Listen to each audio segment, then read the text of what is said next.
প্রতারক চক্রের জাল বিস্তৃত হচ্ছে সব জায়গায়। প্রেমের নামে গ্রামের কিশোরীদের ফাঁদে পেলে বিক্রি করে দেওয়া হচ্ছে শহরের অলিখিত পতিতালয়গুলোতে। উদ্ধারকৃত কিশোরীদের দুজন এমনই প্রতারণার শিকার।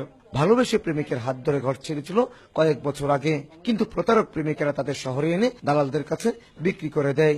আর বাকিজন সৎ মায়ের নির্যাতন সহ্য করতে না পেরে শহরে এসে দালালদের খপ্পরে পড়ে। তিনজনকে দালালদের কাছ থেকে 1 লাখ টাকা করে কিনে নেয় নাসির উদ্দিন এবং কুলসুমা বেগম দম্পতি। এরপর তাদের আটকে রেখে চালানো হয় অমানসিক নির্যাতন।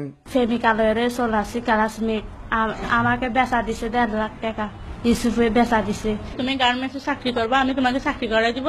এরপর 3 বছর ধরে মানসিক নির্যাতন করছে, মারধর করছে, অসামাজিক কাজ করাইছে আমাকে দিয়ে। শেষ পর্যন্ত নির্যাতন সহ্য করতে না পেরে একজন বহুতল ভবনের সানসেট দিয়ে নেমে পালিয়ে যাওয়ার চেষ্টা করলে স্থানীয় লোকজন তাদের উদ্ধার করে। পরে পুলিশ গিয়ে 3 জনকে আটক করে থানায় নিয়ে আসে। এই ব্যাপারে 5 থানায় নারী ও শিশু নির্যাতন দমন আইন এবং মানব পাচার আইনে পৃথক 2টি মামলা দায়ের করা হয়েছে। বিভিন্ন অসামাজিক কার্যকলাপ তাদের দ্বারা করানো হয়েছে এবং আমরা তো তাদের বিরুদ্ধে আমরা নিয়মিত মামলা প্রস্তুতি চলতেছে এবং তার মানব পাচার আইনে তাদের বিরুদ্ধে মামলা হবে।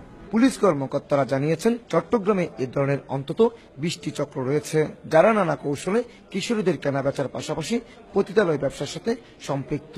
মূলত নগরের খুলশী, পাঁচলাইশ, চাঁদগাঁও এবং হালিশহর এলাকায় রয়েছে এই চক্রের একাধিক আস্তানা। কমল দে, সময় সংবাদ, চট্টগ্রাম।